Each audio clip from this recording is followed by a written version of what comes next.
Numbers 5. The Lord said to Moses, "Command the Israelites to send away from the camp anyone who has a defiling skin disease or a discharge of any kind, or who is ceremonially unclean because of a dead body. Send away male and female alike. Send them outside the camp so they will not defile their camp, where I dwell among them." The Israelites did so.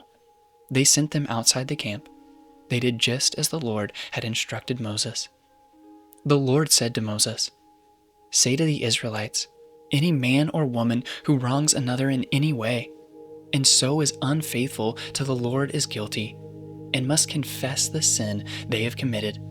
They must make full restitution for the wrong they have done. Add a fifth of the value to it, and give it all to the person they have wronged. But if that person has no close relative to whom restitution can be made for the wrong, the restitution belongs to the Lord and must be given to the priest, along with the ram with which atonement is made for the wrongdoer.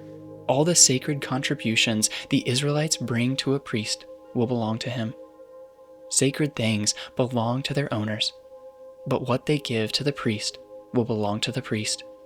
Then the Lord said to Moses, "Speak to the Israelites and say to them, if a man's wife goes astray and is unfaithful to him, so that another man has sexual relations with her, and this is hidden from her husband, and her impurity is detected, since there is no witness against her, and she has not been caught in the act, and if feelings of jealousy come over her husband and he suspects his wife, and she is impure, or if he is jealous and suspects her even though she is not impure, then he is to take his wife to the priest. He must also take an offering of 1/10 of an ephah of barley flour on her behalf. He must not pour olive oil on it or put incense on it, because it is a grain offering for jealousy, a reminder offering to draw attention to wrongdoing. The priest shall bring her and have her stand before the Lord. Then he shall take some holy water in a clay jar and put some dust from the tabernacle floor into the water. After the priest has had the woman stand before the Lord, he shall loosen her hair and place in her hands the reminder offering, the grain offering for jealousy, while he himself holds the bitter water that brings a curse. Then the priest shall put the woman under oath and say to her, if no other man has had sexual relations with you, and you have not gone astray and become impure while married to your husband, may this bitter water that brings a curse not harm you. But if you have gone astray while married to your husband, and you have made yourself impure by having sexual relations with a man other than your husband, here the priest is to put the woman under this curse.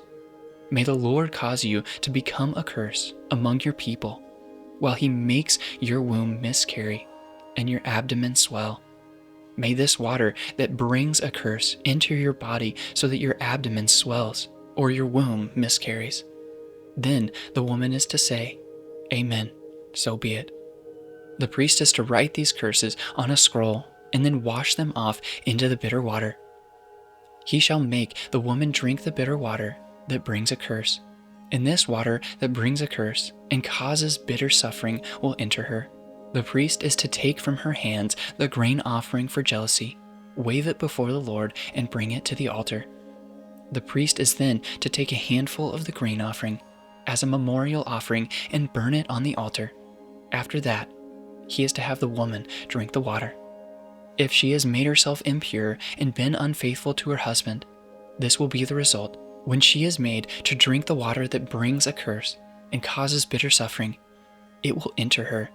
Her abdomen will swell, and her womb will miscarry, and she will become a curse. If, however, the woman has not made herself impure, but is clean, she will be cleared of guilt and will be able to have children. This, then, is the law of jealousy. When a woman goes astray and makes herself impure while married to her husband, or when feelings of jealousy come over a man because he suspects his wife, the priest is to have her stand before the Lord and is to apply this entire law to her. The husband will be innocent of any wrongdoing, but the woman will bear the consequences of her sin.